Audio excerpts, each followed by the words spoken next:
জানিয়ে দেব সর্বশেষ আপডেট বাংলা সংবাদ। শুরুতেই শিরোনাম। নতুন বাংলাদেশ বিনির্মাণে বিশ্ববাসীকে সম্পৃক্ত হওয়ার আহ্বান জানালেন জাতিসংঘে ডক্টর মোহাম্মদ ইউনূস। রোহিঙ্গাদের নতুন আশা দেখাচ্ছে বাংলাদেশের অন্তর্বর্তী সরকার। গাজায় মানবতা বিরোধী অপরাধের বিরুদ্ধে ব্যবস্থা নেওয়ার আহ্বান ইউনূসের।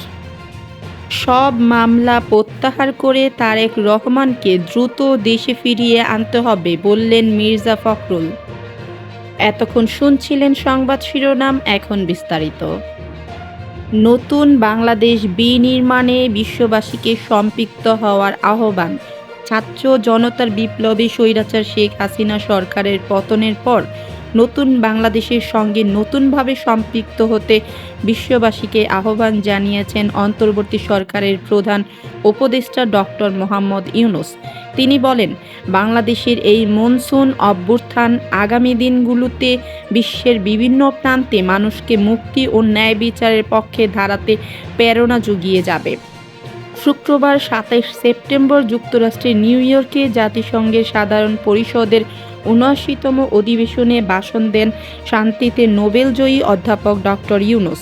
প্রধান উপদেষ্টা বলেন, এই জুলাই আগস্টে বাংলাদেশে যে যুগান্তকারী পরিবর্তন সংঘটিত হয়েছে তার পরিপ্রেক্ষিতেই আজ আমি বিশ্ব সম্প্রদায়ের এই মহান সংসদে উপস্থিত হতে পেরেছি। আমাদের গণমানুষের, বিশেষ করে তরুণ সমাজের অফুরান শক্তি আমাদের বিদ্যমান রাষ্ট্রকাঠামো ও প্রতিষ্ঠানগুলোর আমূল রূপান্তরের এক নতুন সম্ভাবনার দ্বার উন্মোচন করেছে। দেশের জনগণের মুক্তি ও গণতান্ত্রিক আকাঙ্ক্ষাকে বাস্তবে রূপ দিতে বিশ্ব সম্প্রদায়কে আমাদের নতুন বাংলাদেশের সঙ্গে নতুনভাবে সম্পৃক্ত হওয়ার আহ্বান জানান তিনি। একই সঙ্গে বাংলাদেশের এই মনসুন অভ্যুত্থান আগামী দিনগুলোতে বিশ্বের বিভিন্ন প্রান্তে মানুষকে মুক্তি ও ন্যায় বিচারের পক্ষে দাঁড়াতে প্রেরণা জুগিয়ে যাবে বলে আশা প্রকাশ করেন প্রধান উপদেষ্টা। অন্তর্বর্তী সরকারের দায়িত্ব গ্রহণ প্রসঙ্গে ডক্টর ইউনূস বলেন, যে রাষ্ট্র কাঠামো দুঃসহ হয়ে গেছে তা পুনঃ গঠনের জন্য আমাদের তরুণরা এবং দেশের আপামর জনসাধারণ একমত হয়ে আমার এবং আমার উপদেষ্টা পরিষদের উপর আস্থা রেখে সরকার পরিচালনার এক মহান দায়িত্ব অর্পণ করেছে। গণতন্ত্র, আইনের শাসন, সমতা ও সমৃদ্ধি অর্জনের মাধ্যমে একটি ন্যায়ভিত্তিক ও অন্তর্বর্তীমূলক গণতান্ত্রিক সমাজ হিসেবে আত্মপ্রকাশের অভিপ্রায় বাস্তবায়নে বাংলাদেশের প্রতি আন্তর্জাতিক সম্প্রদায়ের সমর্থন ও সহযোগিতা গভীরতর করার আহ্বান জানান অধ্যাপক ইউনূস। রোহিঙ্গাদের নতুন আশা দেখাচ্ছে বাংলাদেশের অন্তর্বর্তী সরকার।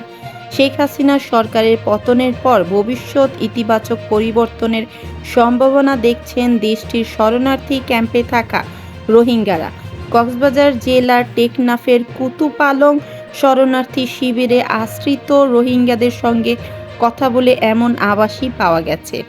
বহু বছরের ক্লান্তি, সহিংসতা ও অনির্দিষ্ট জীবন কাটানোর পর গত মাসে বাংলাদেশে শেখ হাসিনা সরকারের পতন রোহিঙ্গা শরণার্থী সঞ্জিদাকে অনুপ্রেরণা দিচ্ছে।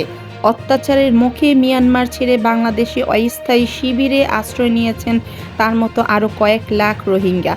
২০১৭ সালে ৭.৫ লাখ রোহিঙ্গার জন্য বাংলাদেশের সীমান্ত খুলে দিলে এই পদক্ষেপের জন্য বিশ্বজুড়ে প্রশংসিত হন।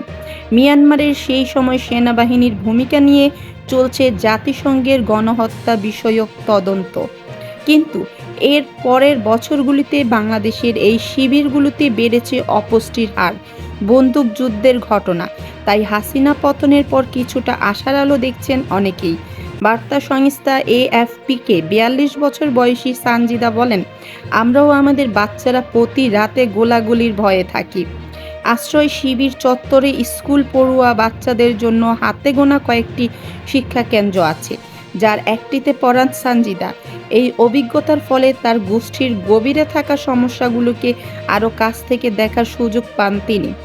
শরণার্থী মর্যাদার কারণে বাংলাদেশি স্কুল, কলেজ বা স্থানীয় কাজের বাজারের বাইরে থাকেন এই শরণার্থীরা। কিন্তু শিবিরের এই শিক্ষা কেন্দ্রগুলি সব শরণার্থী শিশুদের জন্য পর্যাপ্ত নয়। আন্তর্জাতিক সাহায্য কমে আসায় সানজিদার শিক্ষার্থীদের অনেকেই অপুষ্টিতে ভুগছে। তাছাড়া গোলাগুলির শব্দে তারাও ভীত। স্থানীয় সংবাদ মাধ্যমে প্রকাশিত তথ্য অনুযায়ী এই বছর এখন পর্যন্ত আশ্রয় শিবিরগুলোর ক্ষমতা দখলের জন্য বিভিন্ন গোষ্ঠীর মধ্যে সংঘর্ষে মারা গেছেন ৬০ জনেরও বেশি শরণার্থী। সানজিদা বলেন, আমরা শান্তি চাই, আর গোলাগুলি চাই না। এখন নতুন সরকার ক্ষমতায় এসেছে, তাই আমাদের আশা তারা আমাদের শান্তি, সহায়তা, খাদ্য ও নিরাপত্তা দেবে। রোহিঙ্গা শরণার্থীদের বাংলাদেশে আশ্রয় দিয়ে মার্কিন যুক্তরাষ্ট্র সহ বিভিন্ন পশ্চিমা রাষ্ট্রের প্রশংসা কুড়ালেও নিজের দেশের ভেতরের পরিস্থিতি মোকাবেলার প্রশ্নে বাংলাদেশকে পশ্চিমা রাষ্ট্রের চোখ রাঙানি সইতে হয় শেখ হাসিনার আমলে। কিন্তু শরণার্থী ব্যবস্থাপনার প্রসঙ্গেও অধিকার কর্মীদের কাছে সমালোচিত হয়েছেন শেখ হাসিনা ও তার সরকার। অন্যান্য শিবিরে ভিড়ের চাপ কমাতে বাসানচরে অন্তত ৩৬,০০০ রোহিঙ্গাদের স্থানান্তর করা হয়েছে গত বছর। স্থানান্তরিত ব্যক্তিদের মধ্যে অনেকেই অভিযোগ করেন যে তাদের ইচ্ছার বিরুদ্ধে সেখানে পাঠানো হয়েছে। এক শরণার্থী মানবাধিকার সংস্থা হিউম্যান রাইটস ওয়াচকে বলেন যে তার এই নতুন বাসান যেন সাগরের মাঝে এক ভাসমান রাগাকার দ্বীপের মতো। এমন করুণ অবস্থায় হাজার হাজার রোহিঙ্গা বাধ্য হন সাগর পেরিয়ে দক্ষিণ পূর্ব এশিয়ার দেশগুলোর উদ্দেশ্যে ঝুঁকিপূর্ণ যাত্রায় রওনা দিতে। সাগর পথে প্রাণ হারিয়েছেন অনেকে। গাজায় মানবতা বিরোধী অপরাধের বিরুদ্ধে ব্যবস্থা নেওয়ার আহ্বান ইউনূসের। ফিলিস্তিনের জনগণের বিরুদ্ধে যে মানবতা বিরোধী অপরাধ হচ্ছে তার জন্য সংশ্লিষ্ট সবাইকে দায়বদ্ধ করার আহ্বান জানিয়েছেন অন্তর্বর্তী সরকারের প্রধান উপদেষ্টা অধ্যাপক ডক্টর মোহাম্মদ ইউনূস। একই সঙ্গে তিনি ফিলিস্তিনের জনগণের ওপর চলমান নৃশংসতা বন্ধে অনতিবিলম্বে সম্পূর্ণ যুদ্ধবিরতির আহ্বান জানিয়েছেন। শুক্রবার ২৭ সেপ্টেম্বর যুক্তরাষ্ট্রের নিউ ইয়র্কে জাতিসংঘের সাধারণ পরিষদের ৭৯তম অধিবেশনে দেওয়া ভাষণে এই আহ্বান জানান শান্তিতে নোবেলজয়ী অর্থনীতিবিদ অধ্যাপক ডক্টর ইউনূস।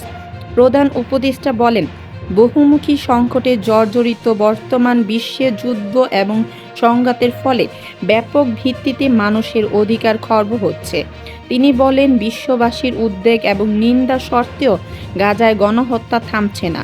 ফিলিস্তিনের বিদ্যমান বাস্তবতা কেবল আরব কিংবা মুসলমানদের জন্য উদ্বেগজনক নয়, বরং তা সমগ্র মানবজাতির জন্যই উদ্বেগের।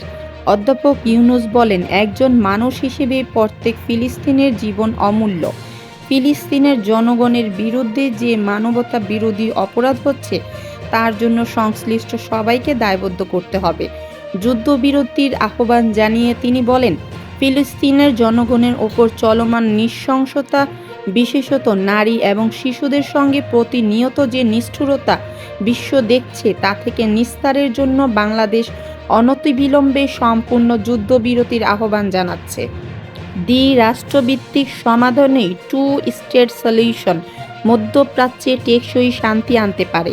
তাই জাতিসংঘ সহ আন্তর্জাতিক সম্প্রদায়ের সবাইকে এর বাস্তবায়নের জন্য এখনই উদ্যোগ নেওয়ার অনুরোধ করেন ডক্টর ইউনূস। রাশিয়া ইউক্রেন যুদ্ধের কথা তুলে ধরে প্রধান উপদেষ্টা বলেন, গত ২.৫ বছর ধরে ইউক্রেনে চলমান যুদ্ধে বহু মানুষ প্রাণ হারিয়েছে। এই যুদ্ধের প্রভাব সর্বব্যাপী, এমনকি বাংলাদেশের অর্থনীতিতেও এর প্রভাব অনুভূত হচ্ছে। আমরা তাই উভয় পক্ষকেই সংলাপে বসে বিরোধ নিরসনের মাধ্যমে যুদ্ধের অবসান ঘটানোর আহ্বান জানাচ্ছি। সব মামলা প্রত্যাহার করে তারেক রহমানকে দ্রুত দেশে ফিরিয়ে আনতে হবে, বললেন মির্জা ফখরুল। বিএনপির ভারপ্রাপ্ত চেয়ারম্যান তারেক রহমানের বিরুদ্ধে করা সব মামলা প্রত্যাহার করে তাকে দ্রুত সময়ের মধ্যে দেশে ফিরিয়ে আনার দাবি জানিয়েছেন দলের মহাসচিব মির্জা ফখরুল ইসলাম আলমগীর। আজ শুক্রবার সন্ধ্যা ৬:৩০টায় গাজীপুরের কাপাসিয়া এক স্মরণ সভায় প্রধান অতিথির বক্তব্যে তিনি এই দাবি জানান। বিএনপির স্থায়ী কমিটির সাবেক সদস্য প্রয়াত আসম হান্নান শাহের ৮ম মৃত্যুবার্ষিকী উপলক্ষে উপজেলার কাপাসিয়া পাইলস উচ্চ বিদ্যালয় মাঠে এই স্মরণ সভার আয়োজন করা হয়। মির্জা ফখরুল ইসলাম আলমগীর তার বক্তব্যে বলেন, তারেক রহমানকে মামলা দিয়ে নির্বাসিত করে রাখা হয়েছে। তাকে এখনও আমরা দেশে ফিরিয়ে আনতে পারিনি।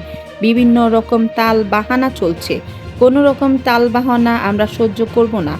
আমি পরিষ্কার করে এই সভা থেকে সরকারকে বলে দিতে চাই, সব মামলা প্রত্যাহার করে দ্রুত তারেক রহমানকে দেশে ফিরিয়ে আনতে হবে। অন্তর্বর্তী সরকারকে উদ্দেশ্য করে মির্জা ফখরুল বলেন, আমরা বারবার বলেছি যে একটি যৌক্তিক সময় সরকারকে অবশ্যই দেব। যৌক্তিক সময় মানে এই না যে তারা অনেক বেশি সময় নিয়ে আমাদেরকে পূর্বের অভিজ্ঞতার মতো অন্য কিছুর মধ্যে জড়িয়ে দেবে। সেটা করা যাবে না। যত দ্রুত নির্বাচন দেওয়া যাবে ততই দেশের জন্য মঙ্গলজনক হবে।